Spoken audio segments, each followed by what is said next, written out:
Okay, so here we are again, out on the front gazebo. And look, people, I know that the traffic can get loud out here, and it's windy today, and well, it's just the way it is, man. The best thinking I do, or introspection, if you want to call it that, is sitting out here staring at the fire and thinking about days gone by. And I've had several people ask me to do some videos talking about back in the days of the 70s and 80s and things like that. Now, you know, having lived through that time, to me it's not really that interesting. And of course the stories or anything that I can relate to or tell to you is going to be, you know, having to do with riding, bikers, events, you know, some of the crazy shit that we pulled, and you know, the crazy women, the crazy drugs, you know, all these things that we did back then. And you know, it wasn't like we were trying to be somebody special or anything. It was just, well, for us, you know, and I mean us, the guys that I rode with and everything, this was a normal life, not the 8 to 5 and ride on the weekend type bullshit that people subscribe to. It basically amounts to more than that with us, or it did back then. And you know, one of the aphorism, I think that's right. Anyway, yeah, born on a mountain, raised in a cave, putting and fucking is all I crave. And yeah, that kind of came true. You know, I mean, that held on to what we did. And I guess you know, I can go back to probably the mid-70s, mid to late 70s, somewhere in there. And I was working at the time, after the Air Force, you know, when I got out, I got a job at a bike shop where we built custom bikes. We did repair work too, and the owner was a master machinist. Not so much a builder, but more of a machinist. And I'd already done a fair amount of building, you know, a couple of bikes here and there. The 62 3-unit Triumph I had before I went in the military, I built that. That was a hardtail chopper. And at the time, I had a, when I got out, I got a 1972 Sportster, a 1000cc Sportster. Fairly quick bike. Sucked it didn't have a kickstart, and electric start, the Bendix drive on those things always went bad. And I really didn't enjoy the bike. It was kind of a little bike, you know, but it had pretty good balls. And anyway, I met a lot of people through the bike shop, of course. You know, back in the day, when you had a reputation for working and building Harleys, that's basically all that came into the business. I mean, we had a few people that had the metric bikes and English bikes, but 99% of it was all Harley. So anyway, the guy that owned the shop, his name was Stormy, and he was about 10 years older than me. I'd say right around there, maybe a little bit more, maybe 12, 13 years older than I am. Like I said, master machinist, and he taught me a lot of things too. But as we went by in the business, and you know, did the guys coming in and wanting choppers built and raking the frames, you know, stretching them out to build the what everybody would call the Captain America bike, you know, the long stretched out choppers. And doing a lot of that, so I got in with a pretty cool crowd, and crazy bunch, you know. And the first year there, when Daytona Bike Week came along, well, when Bike Week came along, it's not like it is now. It was sheer debauchery, and I mean, pillage and plunder, and maybe a little bit of rape going on too, I don't know, but most of the women were there of their own free will, and they were there for the excitement and riding and yeah, getting laid, you know, and they knew what they were in for. I mean, you couldn't go to Bike Week and not know what the fuck was going on. If you were a civilian or a normal person, normal, I say a citizen or whatever, you know, you wouldn't even come into that town. Maybe you'd go to the Speedway, but everywhere else, the campgrounds, the bars and all that were pretty much hardcore partying. And I think we stayed, yeah, and I know we stayed at Nova Campground back then. And there were probably about 8 of us that rode up, and Stormy actually had a Goldwing, which was funny for the day, but I remember halfway up, man, that Sporty was kicking my ass, and, you know, we were going balls to the wall. I mean, probably, you know, good 90, 100 miles an hour the whole way, and we were coming from southeast Florida, going up the east coast of Florida to Daytona, and we pulled over halfway up, you know, and went to a rest stop, and he says, well, you know, I haven't ridden a Harley in a while. He says, let me ride the Sporty for a while. I was, yeah, sure, you know, I'll ride the Goldwing.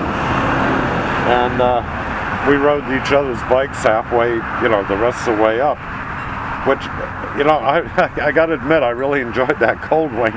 It was a lot smoother, and you know, had a little bit more comfort. Now, it didn't have a fairing or anything, but you know, I'm talking back in the day when I was, you know, very young, and really none of us had a fairing. You know, that kind of shit didn't come along until much later.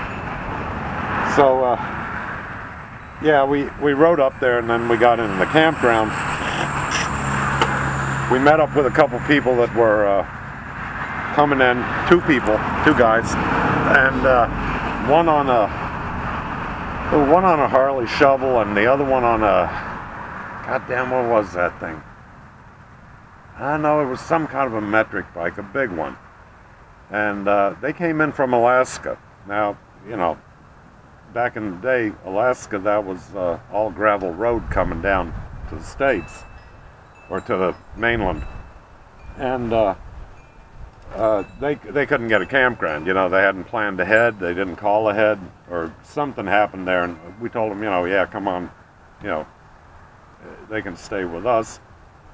And well, as it would have it, you know, they had a pretty good pack on their bike. Both of them had big packs and everything else. And one of the guys had some moonshine he picked up in Tennessee. I think he had 4 gallons of it on the bike in his sleeping bag, in his sleeping roll. And you know, he's like, oh man, you know, you guys would share this. And we're like, yeah, you know, good. And you know, the drug of choice back in the day was always beer, whiskey, moonshine, and well, you know, cocaine was hard and heavy. Quaaludes, pot, of course, you know, everybody smoked, and that was, okay, hang on a minute here. Got 2 bikes going by. Anyway, so yeah, we came well prepared, and like I said, you know, we went up there for the whole week, the entire 7 days of Daytona. Got there on a Monday, left on a Sunday afternoon, and we stayed wasted the whole time. I mean, other than sleeping, there wasn't a minute that we were not wasted on everything. And you know, some of the things that happened, you know, Crazy Billy, he had a red chopper. That was, I think it was a shovel pan, and Suicide Shift, one rear brake, no front brake, and chopped out long and very low. And he earned his name very nicely. Crazy was what described him. And we were in the campground. I had a pup tent, one of those old nylon pup tents with those crumbly little poles on either end, and a sleeping bag in there. And I passed out one night. And we always had fires at the campground, so you just crawl in your tent and you pass out. Well, I passed out, and I wake up the next morning, and the tent is laying on my face. It's kind of wet, and I'm having trouble breathing. So I wiggle my way out of the tent, fighting this nylon bag now that's kind of stuck to my skin.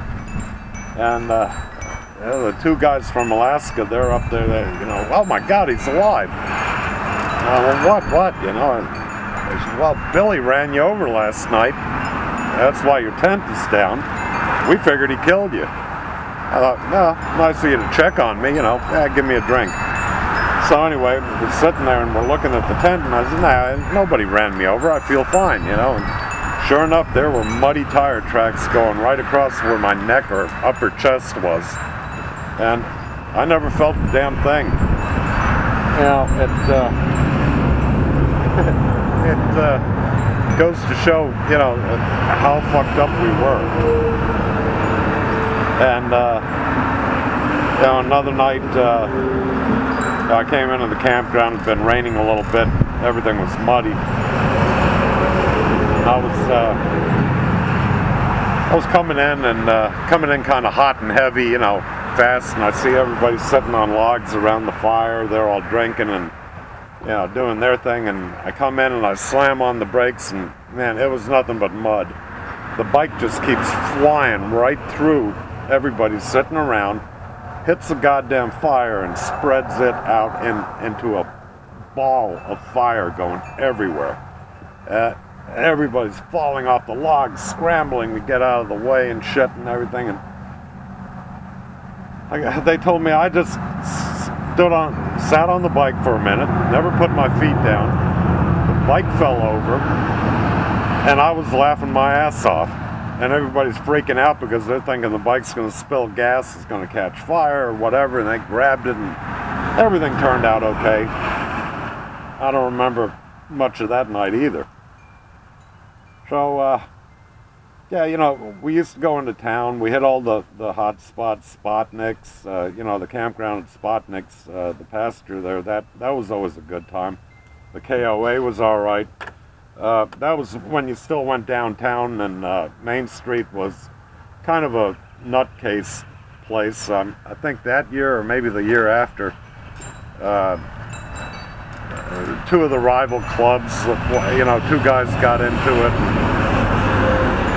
One guy stabbed the other guy, and they got away with it, whoever did it, because the place is so packed. I mean, you don't even need to put your feet down in that place. I mean, the crowd just carries you. So, anyway, I remember there was a strip club when the Iron Horse, I think it was downtown off of Main Street, and there was a strip club next door. And I met this little young cutie. She was getting off of work and everything, and I was talking to her and shit, and I bought her a drink over at the bar. And, I asked her if she wanted to go for a ride, which was code word for, hey, look, let's have a little fun in a sack. And, she was game, I said, all right, fine, let me go get the bike, and I'll come back to get you.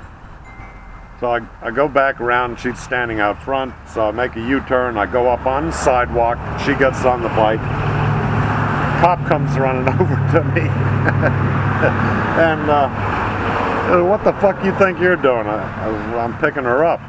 He says, do you have to ride on the fucking sidewalk? He says, can't you see a million people here? They don't seem to care. And so he starts writing me a ticket. He says, shut the bike off. Okay, fine. So he writes me a ticket for that.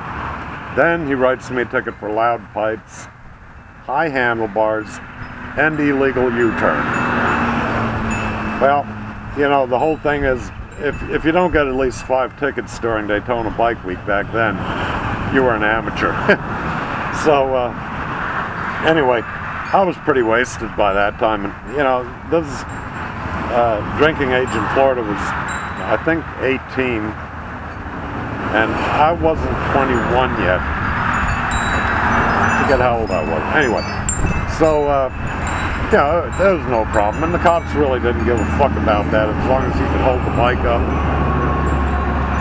and walk, you know, anywhere without falling down. They didn't care. So, you know, that was back in the day. And I get my tickets. I was all right, fine. You know, we go back to the campground. I take her there. Oh no! I think we hit Spotniks first, and then we went back to the campground. And we get into the tent, you know, after having, God, I don't know how much to drink and shit. And so we still got the moonshine around, you know, and she didn't want any moonshine. I said, all right, fine, you know, so I'm drinking some moonshine, and we did a line. And I think what is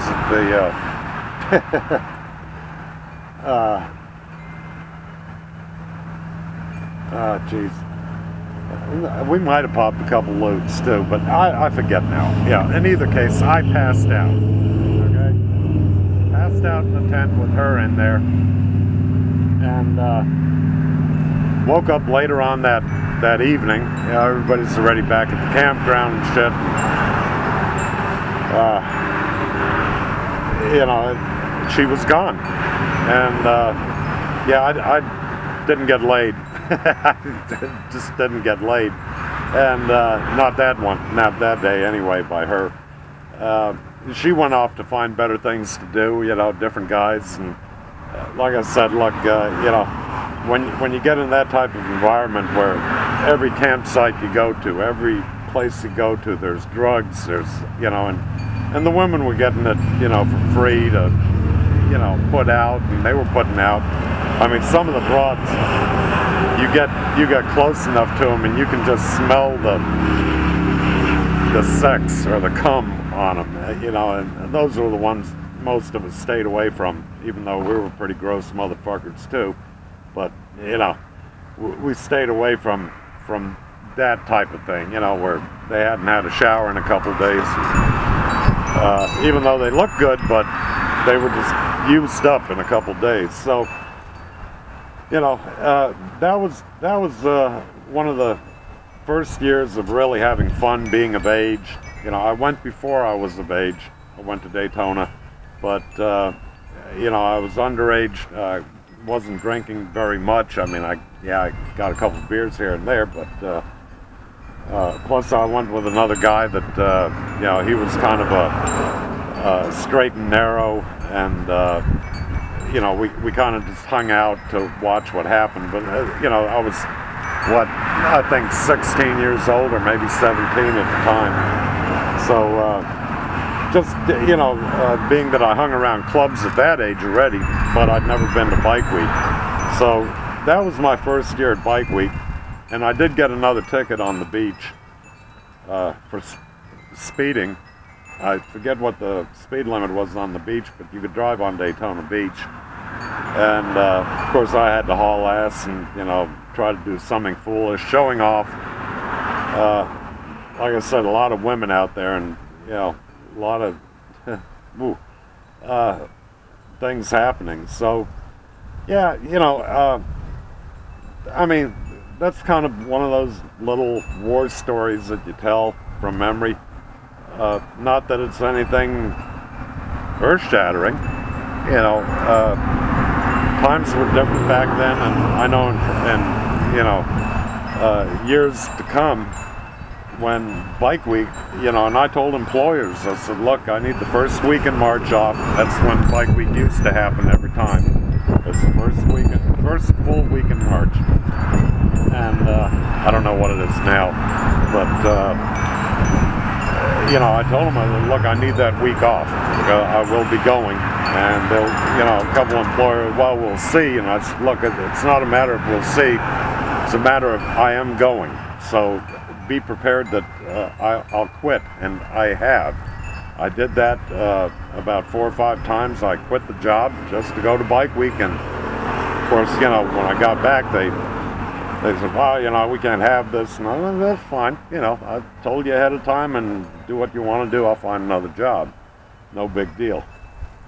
So, you know, yeah, the crowd changed over the years. Some of the guys were still the same, but the crowd changed. You know, new guys came in.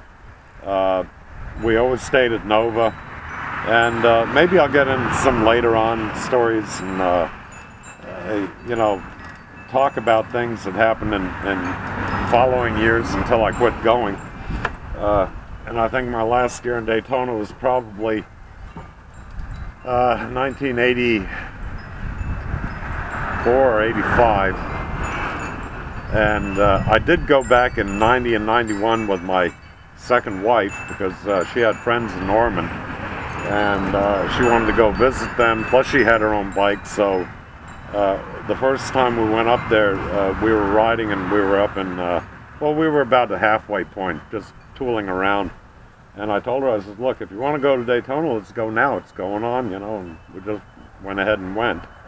By that time in 90, it had already changed to, you know, the yuppie biker, the rube, rich urban biker, and, you know, or what we call the Rolex rider. Too many of them,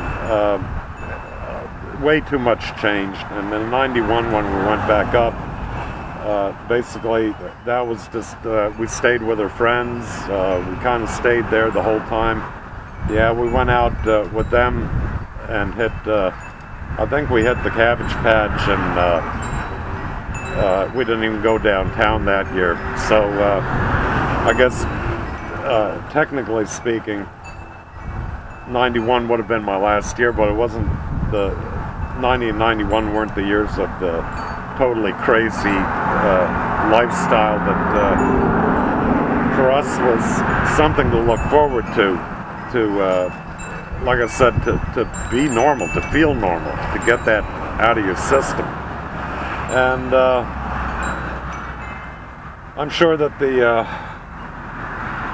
you know, the stories, like I said, they kind of all melt into one another, where, you know, the crazy things that going and killing chickens on farmers' property, and you know, doing wheel stands and then hitting a wall. And I mean, I didn't do this shit, you know, the guys I was with, we all had these moments, if you want to call them.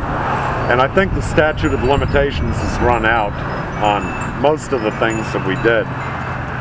It may still be in effect for a few things, but I swear I had nothing to do with it. So anyway, there's a story from the 70s, you know, Daytona Bike Week, since it's coming up here shortly, another week or so. And you know, I don't know, maybe I'll get into more stories later on, but they're all, you know, they're, like I said, the craziness went from being above board and out there in the open in the public space, and then they kind of got driven underground to where you did things out of the view of the public. So there's a lot of that I really can't talk about, or, well, I shouldn't talk about, let's put it that way, and I won't talk about it. But you know, I'll think of a few more things, and hopefully this wasn't too boring and too long and too drawn out, and you know, just something to babble on about. In either case, all right, I hope this came out and you can hear me fine and the traffic wasn't too bad. Like I said, it's just tough shit that we're out here. You know, it's being on the porch and or in the house even. Right now the pollen's really bad, so out here it's actually better with the wind blowing. So okay, man, that's it for this time. Adios.